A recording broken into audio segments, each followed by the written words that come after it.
নদীর ওই পাশে ভারত, না বাংলাদেশ এবং ভারতের 0 পয়েন্ট সীমান্ত এটা।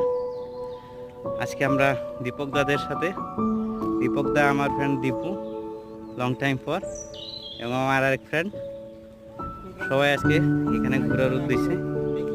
ভাতিজা সৌরভ, দাদা অমিত, নাকি সবাই আমরা আজকে বাংলাদেশ এবং ভারতের শেষ সীমান্তে চলে এসেছি।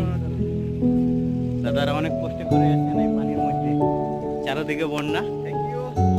আমাদের এখানেও দেখতে পাচ্ছি প্রচুর পানি, চারদিকে পানি আর পানি।